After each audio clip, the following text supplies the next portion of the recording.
Right. Hello, everyone. People are joining in nice numbers.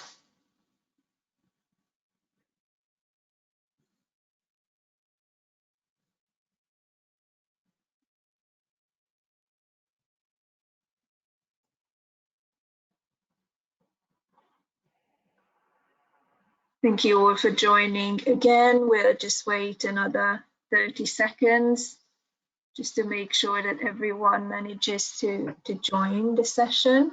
Numbers are still going up.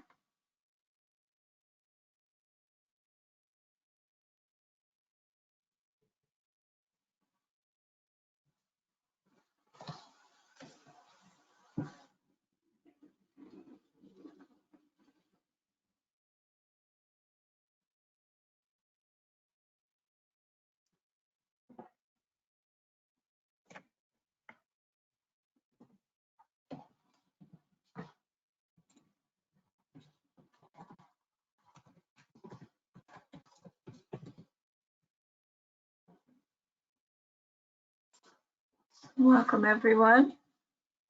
Okay, it's 1:02, so let's start.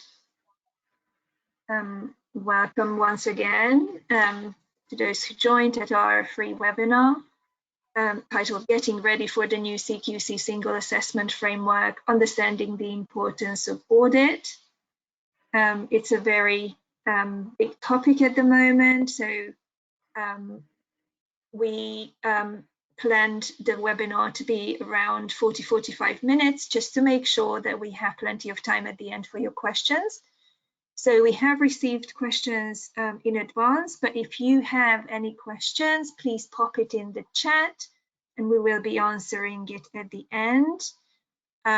If you have any questions about our product, please feel free to reach out to your account management if you're a customer already. And if you haven't yet signed up with QCS, I will put a link in the chat.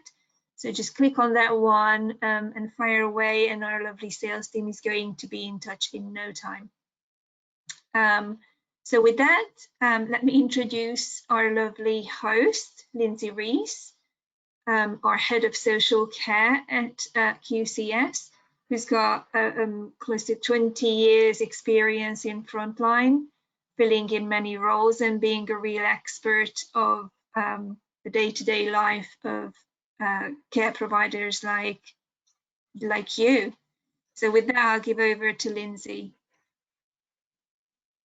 Thank you very much, Tundi, for introducing me, and welcome everybody to this webinar. People are still joining, so if you've just joined us, welcome, and we will get going. So some of you will be existing customers of ours, and some of you will be new to QCS. So I just thought I would take a little moment to tell you a little bit about us.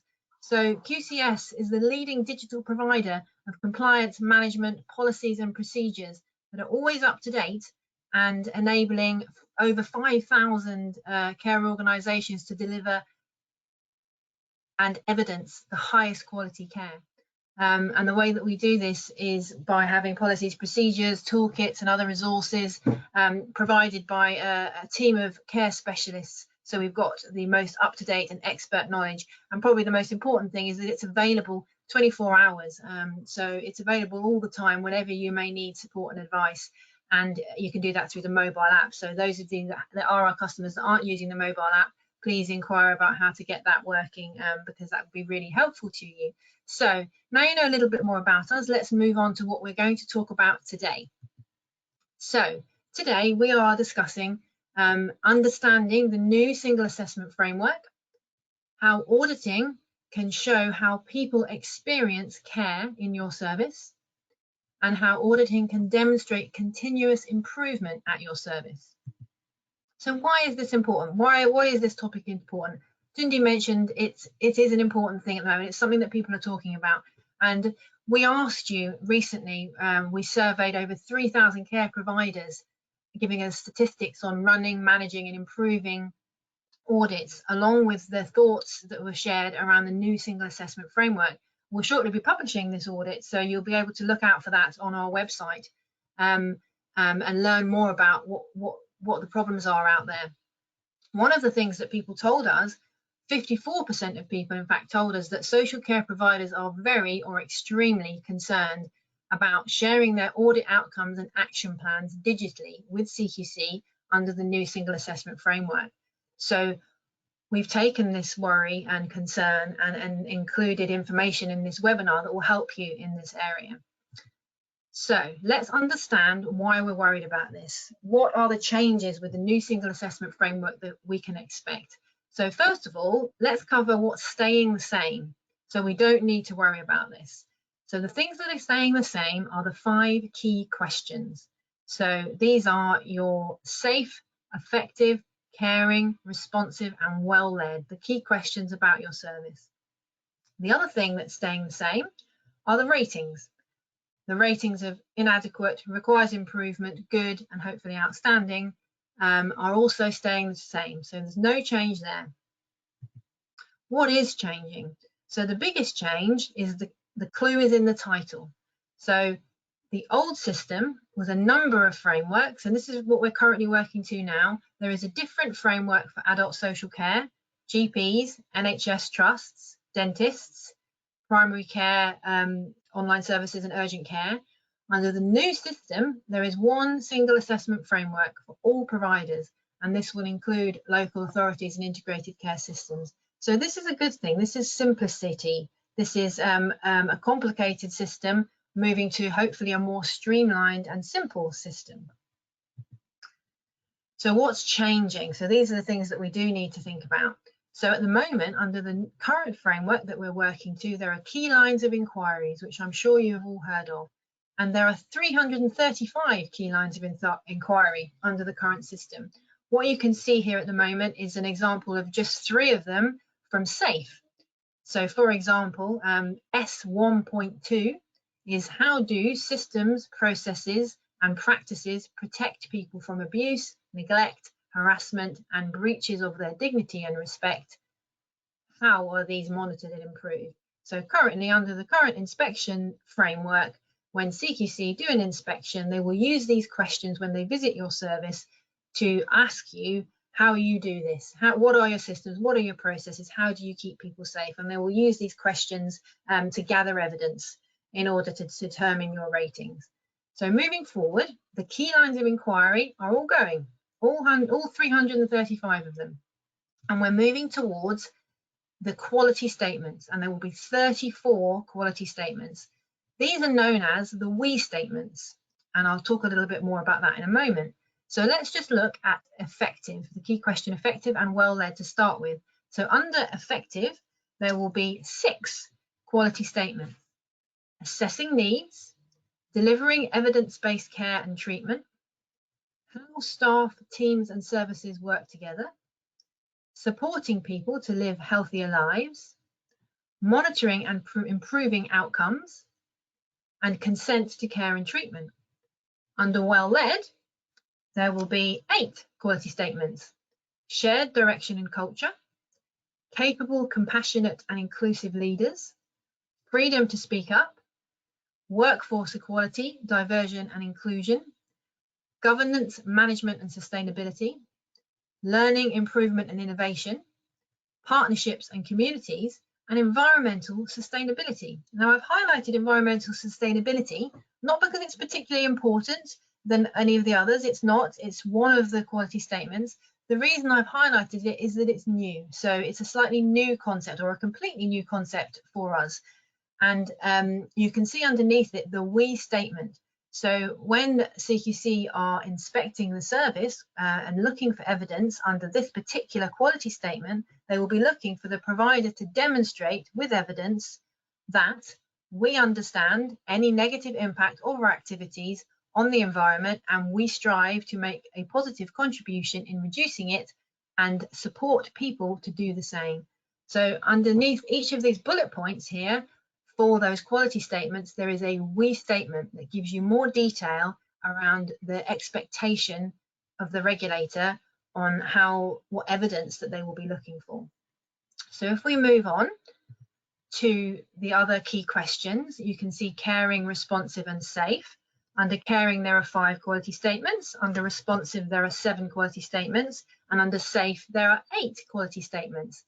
Now, there are some old friends here, some familiar friends here.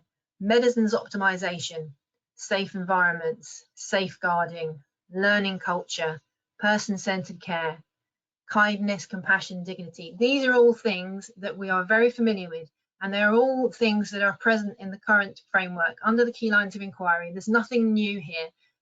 It's just that they're packaged differently. So they're packaged actually, I feel, in a simpler way, and in a way that hopefully will be easier to evidence moving forward, because it's not such a high volume of key lines like there is in the current system. So there are a smaller number of categories, but when you look at them, all the same themes are there. Now, you'll see that I've highlighted workforce well-being and enablement. And as I said, with environmental sustainability, this isn't because it's particularly important. It's not more or less important than any of the other quality statements. The reason I've highlighted it is because it's a new area. So traditionally, the CQC aren't particularly interested in the staff. Now, that's not true. They are interested in what staff say. So if staff comment about the care of service users, about the numbers of staff on duty, about the safeness of their environment, etc., of course, the staff views are critical. The key difference here, if you read this we statement around workforce well-being, it says we care about and promote the well-being of our staff, and we support and enable them to always deliver person-centered care.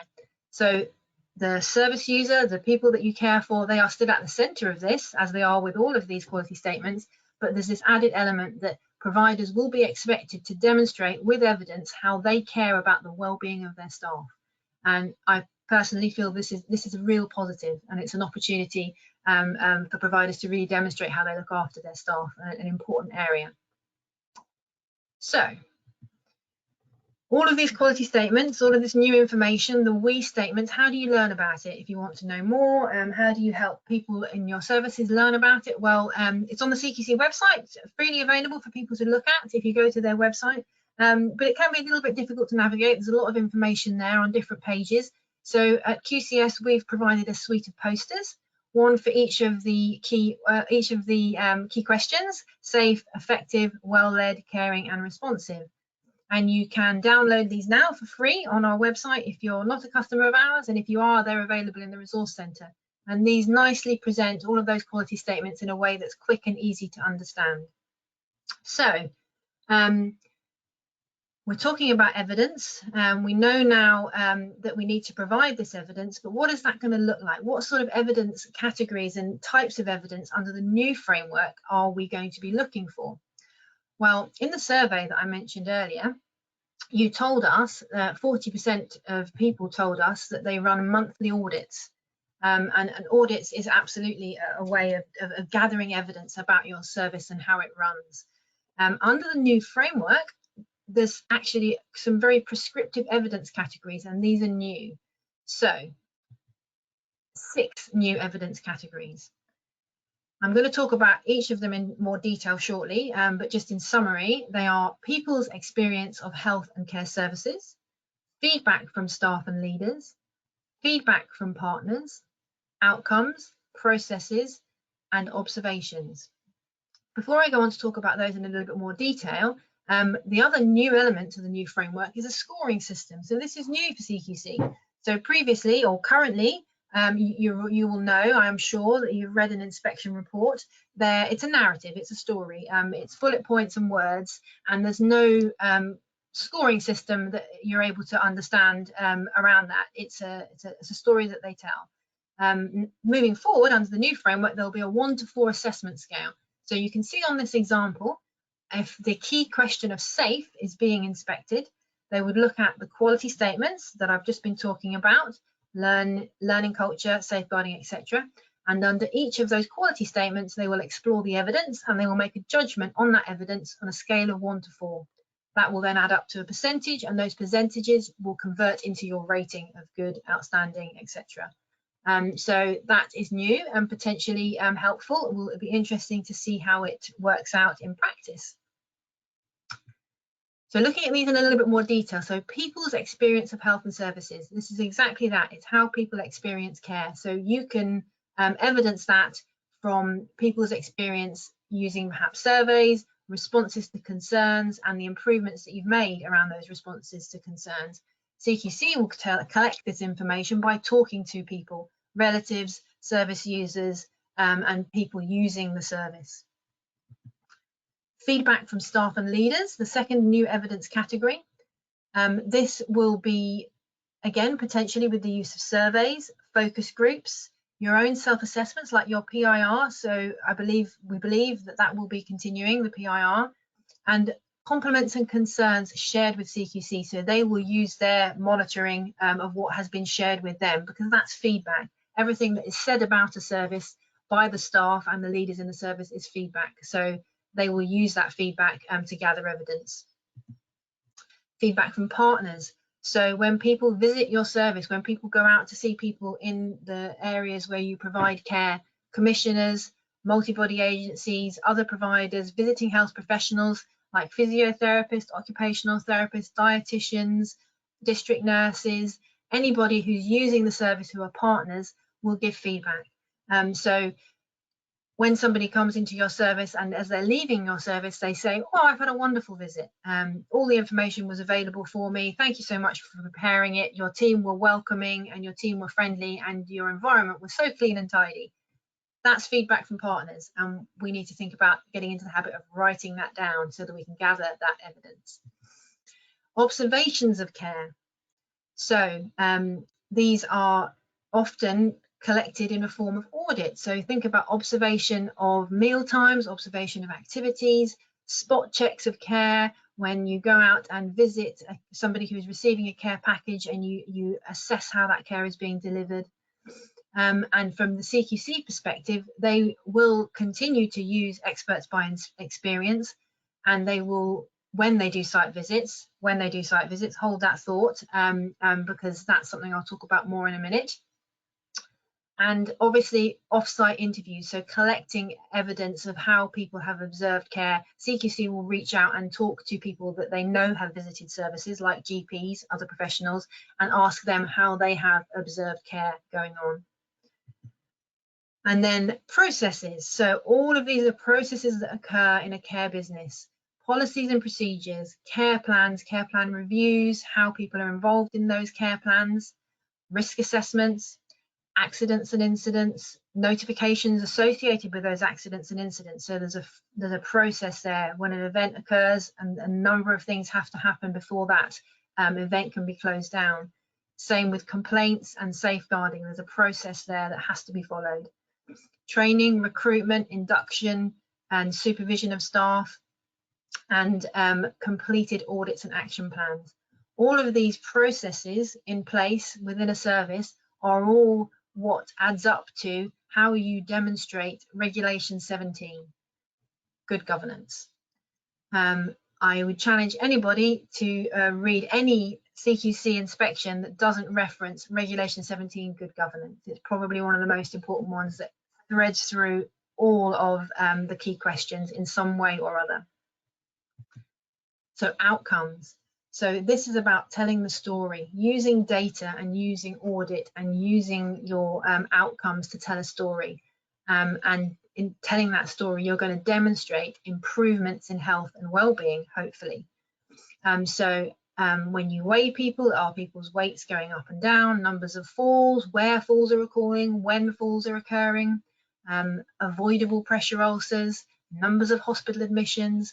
All of these things in isolation are meaningless, but when you use them to tell a story about how you've improved care, how you've reduced adverse incidents, or how you've assessed somebody as being extremely vulnerable to malnutrition and to losing weight, but actually they haven't lost weight, they remain at risk, but you've managed to maintain their situation, then that's a story that you can tell, which is a positive story. So that's where outcomes are so important.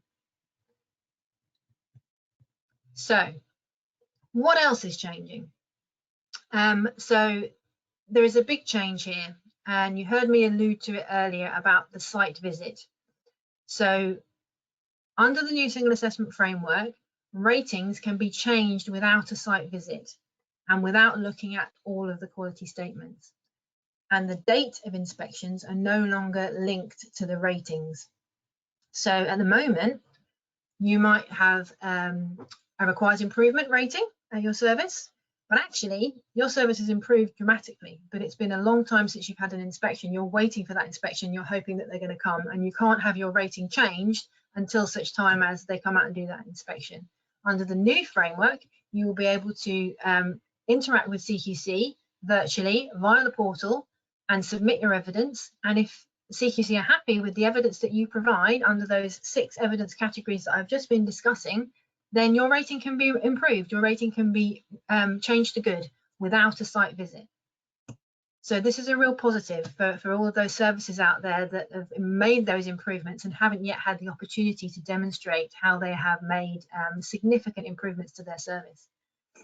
The downside, of course, is that if your service is running as a good, and something has happened and things haven't gone entirely as you might like, the opposite applies. So CQC will contact you, will ask for evidence. If you can't provide the evidence and they're concerned about your service, your rating can also be downgraded to requires improvement or inadequate based on the remote evidence that you share in those 6 evidence categories. So it can go both ways. The movement towards the digital cycle is demonstrated here on a graphic that comes from the CQC, talking about how they will call, they will ask for evidence, there will be a period of assessment, and then following that period of assessment, there will be a publication of a new rating or a continuation of the existing rating. So moving forward, I'll talk more about the provider portal in a second. So when is this all going to happen? Well, at the moment, nothing has changed. At the moment, we are under the current framework of the key lines of inquiry, and CQC have said that they are going to continue with direct monitoring calls using the key lines of inquiry, and there's a link here that you can follow when you get this slide set to direct you to the particular key lines that they're currently using on their direct monitoring calls. They've said that during the summer, and it's summer now, they will be launching the new provider portal. Many of you are using the provider portal, and you told us in the survey that we've recently conducted that many of you are already using it. There will be a new version, an updated version of this portal, which will be launched at some time during the summer. We're waiting for that to happen. And then towards the end of 2023, inspections under the new framework will be introduced gradually. And what that looks like, we don't know. What the anticipation is that as the portal is launched, you will be able to register and make changes through the portal, and that by the end of the year, all interactions will be going through the portal. So until we hear more, at the moment it's watch and wait, but actually we know that it's coming, and there's a lot of evidence published. They've just recently updated the website actually and made it a little bit more easy to access and structure the way the quality statements are displayed on the website. They're clearly moving towards the implementation. We just don't have a date yet. So we need to obviously think about how we're going to get ready, because it is coming. So in summary, 2 key themes. All of these things on here are really important and come through strongly as themes. But the 2 most important things are ongoing continuous assessment and improvement, and the lived experience of people. So how do people experience the service that you're working in or that you're providing? So what are we going to do now? So how do you know how people experience care in your service? How do you demonstrate continuous improvement in your service? And where is your evidence?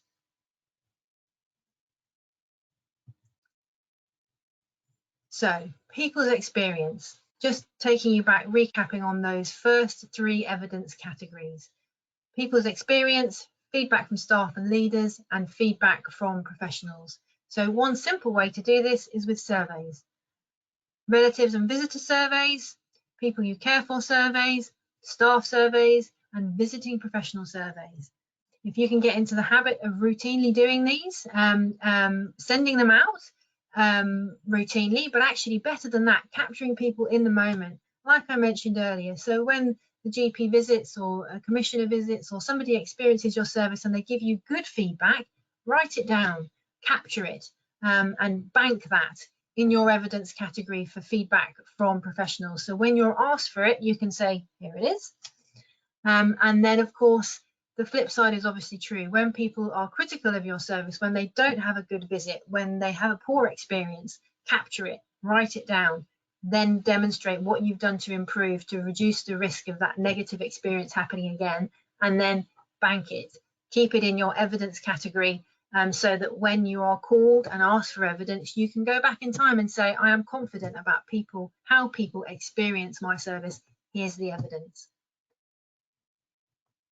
Moving on to the final two, evidence of continuous improvement. So your processes and your outcomes. So I've talked about some of those processes in one of the previous slides, but some practical tools to help you evidence those processes are a good governance planner for the year, supervision matrix for your staff, the use of mock inspections, audits, more about that to follow, completed audits and action plans, more about that to follow, and a training matrix that clearly evidences when and how people are being trained, and what training is outstanding and what training is planned. So all of those documents, template documents for those documents and support with those are available in the QCS system. Do contact us if you'd like to know more. And then outcomes. So you heard me talk about what I like to refer to as the scores on the doors. You know, your outcomes, your numbers within the service, numbers of falls, numbers of people who have lost weight, things like that enable you to tell your story, enable you to demonstrate good outcomes on a personal level for people using your service. And an example of that might be something like somebody who wanted to go out into the garden and do gardening, or go out into the garden and experience the outside world, but hasn't been able to because of their complex needs. They can't get out of bed safely. So what have you done? What equipment have you put in place? What care packages have you put in place to help people experience things in a more positive way? That's telling your story. That's an outcome. So again, capture these, start capturing them so that they're ready in the bank in your evidence categories, so that you can call on them when needed. So I've mentioned auditing several times. So why is it important? Why do we care about auditing? And is it important? When we surveyed providers, 55% of social care providers said that audits are very or extremely important for their organisation. We also asked you what audits you think are important and what audits that you do in your organisation. And these are some of the ones that we came up with, that you came up with, that you told us were really important. And in fact, the two that you said were the most important were health and safety and care planning, closely followed by our old friends, safeguarding, infection control and medicines management. The other audits that featured slightly less as seeming important were workforce planning and recruitment, which I thought was interesting, and I ask you to think about that a little bit. So in the world where we currently work, where resourcing of staff is such a challenge, onboarding, recruitment and retention is a challenge for all providers, thinking about that and how people experience workforce pressures is really important. And also from thinking about the new quality statement I mentioned, workforce well-being. So whilst workforce planning in itself is a functional tool about how many staff there are on duty, once you put that alongside how people feel and how staff's well-being is impacted by staffing issues, it becomes increasingly important and absolutely a focus area for the future. With recruitment, also interesting, I think that's something that we will see creep up the important list and something that people will be doing more of. We have had a lot of interest, and we've been producing resources recently to support people with auditing and checklists and guidance on overseas recruitment, on how you evidence that you're doing that safely and how you evidence that you're doing that under the requirements legally that you have to in order to do that safely. And so overseas recruitment, again, resources available to you within QCS that we can share, an area of growth, I think. So who does your audits in your service? This is another question that we asked people, and people said that 33% of audits are conducted by the manager, with around 19% of them being conducted by the deputy manager. So thinking about this, And then as a previous manager myself, a lot of the audits do sit with the manager. That's to be expected. But actually, in order to get people to understand audits, and in order to get the manager out of the office and really understanding the needs and the challenges in the business, it's worth considering actually other members of the team who can get involved in auditing and parts of auditing and get involved in the action plans for auditing, because this will make those audits more meaningful and will make them more embedded in the service.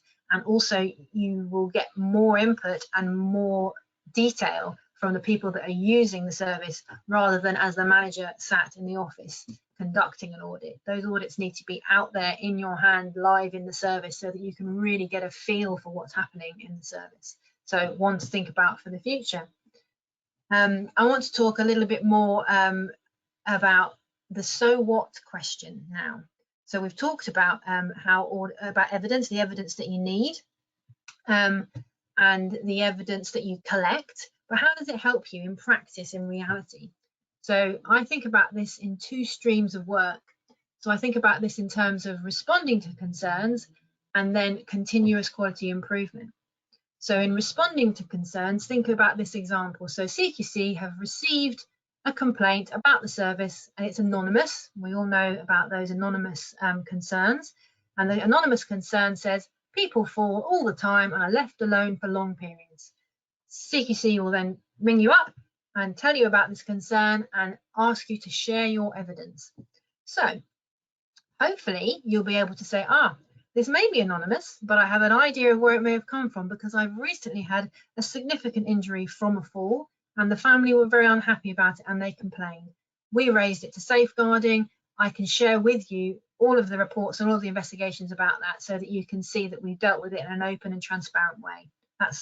That's what we hope will happen. But it might not be the case. You might not know where this anonymous concern has come from. So what you're going to do is give reassurance to the regulator that you understand your service and that this isn't a concern. So you're going to share your monthly accident and incident audit, your workforce planning audit, your staff rota and attendance records that will demonstrate that your workforce planning works, your staff surveys that hopefully will say that staff are happy in their work and they are not concerned about people falling, residents and relative surveys, care observation audits of communal areas, which will hopefully talk about how people are supported throughout the day and night, your complaints audit and your safeguarding audit that show when people do fall, you're transparent and that you investigate, and that this hasn't been a problem previously, or if it has been a problem, what actions you've put in place to make sure that the risk of it happening again is reduced. And things like your call bell audit and visit logs to demonstrate that people aren't left alone for long periods. And where people are left alone, it's because of their choice. So you would be looking to share their care planning for individuals, about actually some people do spend time alone, and that's a risk assessment is in place for that, and it's something that they have chosen to do. So you share all of this evidence, wealth of evidence that you've been collecting and documenting within your audits and action plans. CQC accept it, discuss it with you, and the case is closed, which is what we hope happens. So moving on to continuous quality improvement. So in this instance, you've done a medication audit, and that medication audit has identified low stock issues and gaps in the records. And those gaps in the records might mean that errors have occurred, and it does mean that there is a risk of errors occurring. So what are you going to do?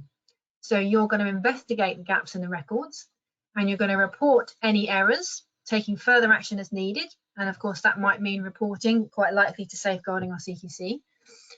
You're going to think about staff training, staff supervision. You're going to do more spot checks, more observations of practice, all of this going into your evidence categories. You're going to potentially complete competency assessments, and you're going to re-audit. So that re-audit will then demonstrate the improvements that you've made. So the outcome is more effective processes, better quality record keeping, and a reduced risk of medication errors, which hopefully in the cycle will then lead to you having less need to use the other category, which is reporting to concerns. So hopefully that gives you a nice couple of examples of why auditing is important and how it can really help your service make improvements and demonstrate and evidence those improvements. Right, so I've been talking for a little while now, and I'm hoping that in the course of this webinar, you have understood a little bit more about the new single assessment framework, what's changing and what you can do to prepare. You understand the importance of showing how people experience care in your service, and you know how effective auditing can help you demonstrate continuous improvement and the outstanding care that you provide. Before I conclude, I would just like to tell you about a new product that we're launching in September. So in September this year, we're launching the QCS Audit Centre. But actually, so the QCS Audit Centre is a digital solution enabling you to conduct and schedule audits weekly and monthly. And it also has helpfully pre-built auditing templates. So those 12 areas that I discussed in the survey that are important, there are audit templates within this product that cover those areas. So it really is an off-the-shelf solution to help you get started. And actually, our customers are already using this. We have a number of customers who are using this, and one of our customers has said that QCS Audit Centre has reduced the time it takes to audit by 50%. Now, this is available in September, as I said, but actually, if you want to take a look now, you can. So this is an exclusive opportunity for you today to take a look, and there will be a link in the chat where you can take a look and have a free demo. And we'll also follow that up with an email so that you can exclusively take a look today and see if it could help you in your service. So what are you going to do now? Well, you can speak to us about QCS Audit Centre, as I've just said. You can keep up with our emails, webinars, blogs and updates, which we send out within the system. And also we cover on our website. There is a particular section on the website to do with the QCS new single assessment framework, where all of our current information is stored. And really important you engage with CQC. So you can go onto their website and you can go onto their citizens section, and you can get involved and hear about what's going on and sign up to their newsletters. Right, now we have an opportunity now for some questions. So let me see where the questions are.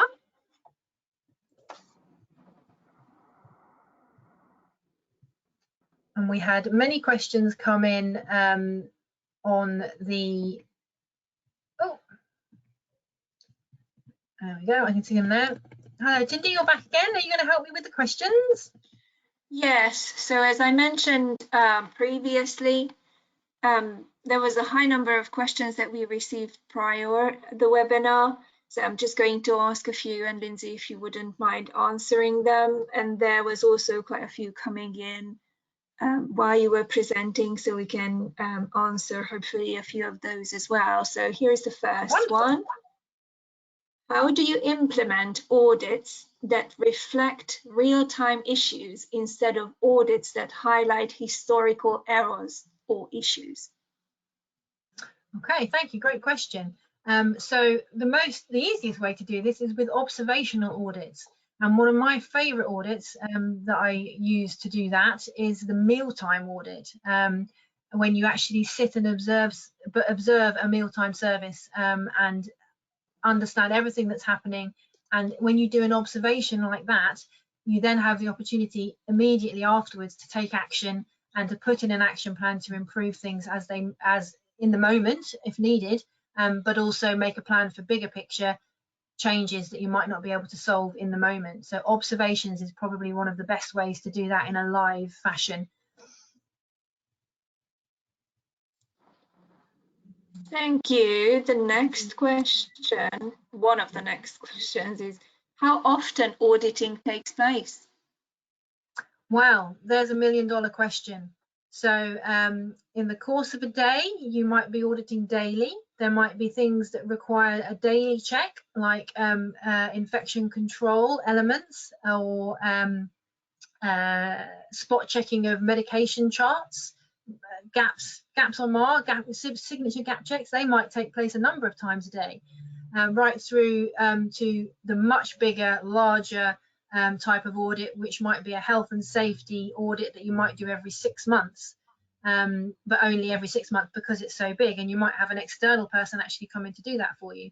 But as a rule, generally, there is a suite of monthly audits that occur, and you have a cycle of core audits that you do on a monthly fashion, which lead into other areas, but you cover those every month. And at the end of every month, the best practice is to collate those audits in some sort of governance framework meeting where you discuss what you've audited, what the outcomes were, what the actions were, share that with the team, and then put the improvements in place, put the actions in place, and when those audits come around again the following month, you're looking to repeat and make sure you have put in place the changes needed.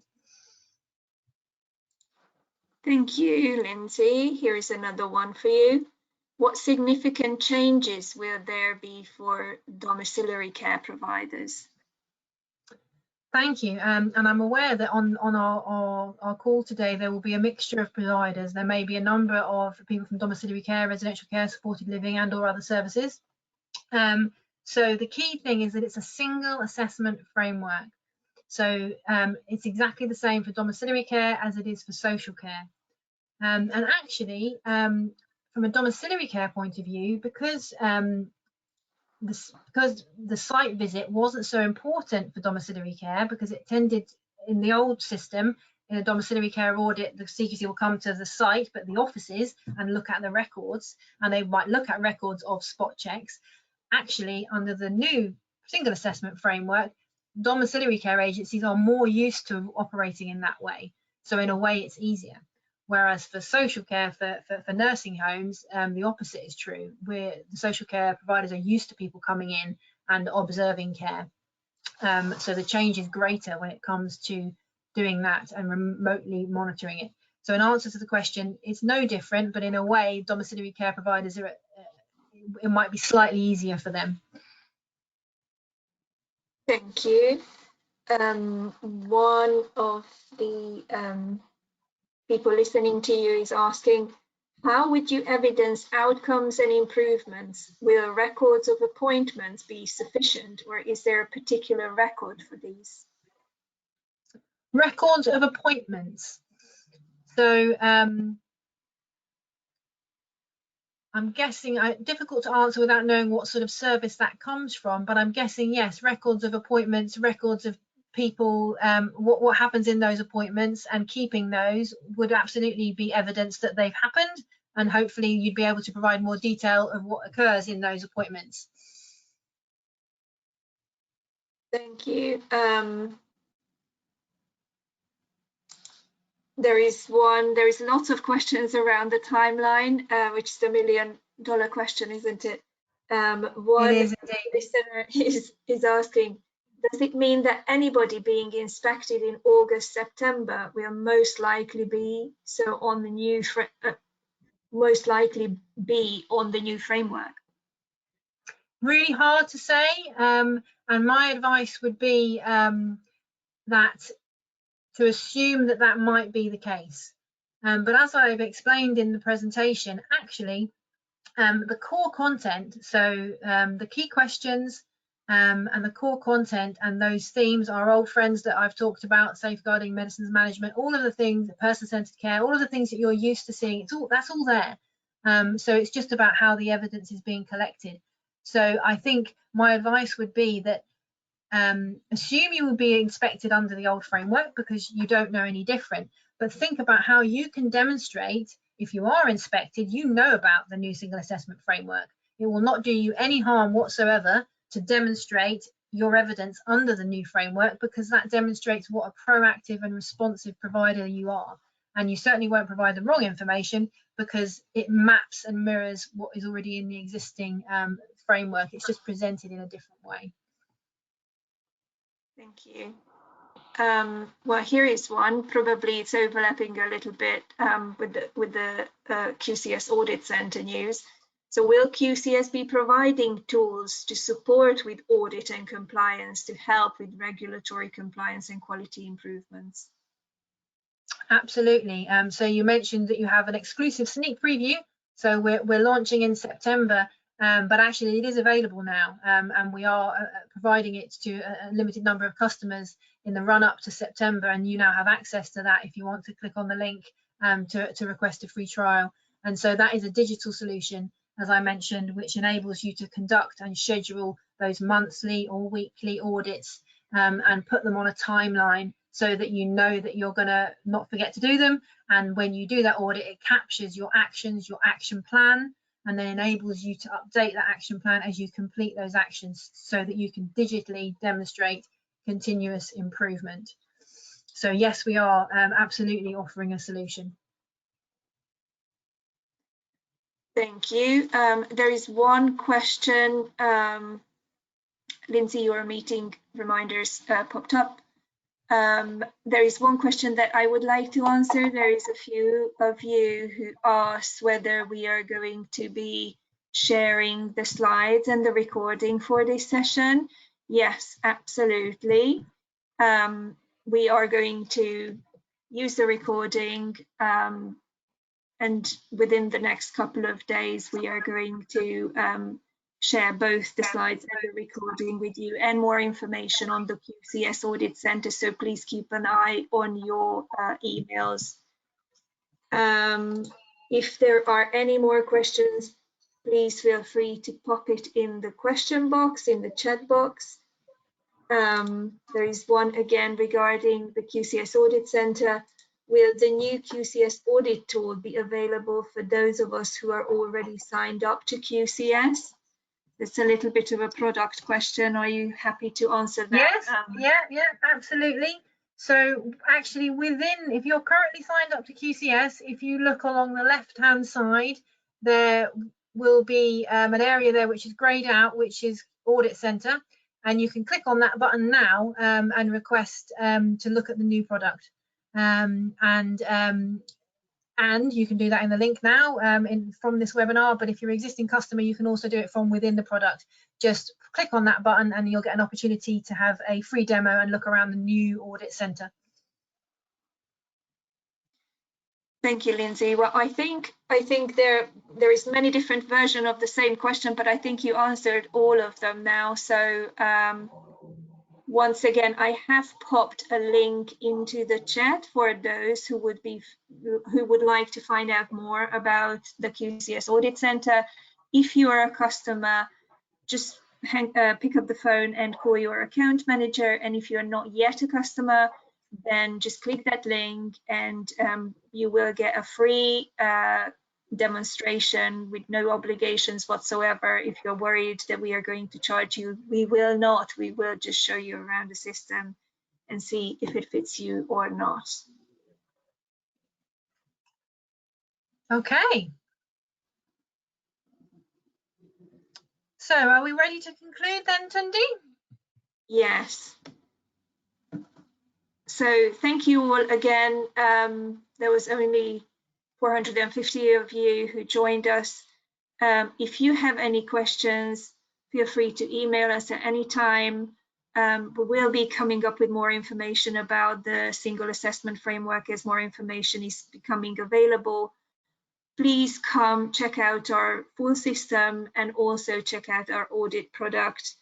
Thank you all for attending. Yes, thank you very much for attending, and I hope you enjoyed it. And please do give us your feedback. We're always keen to learn in the spirit of continuous improvement.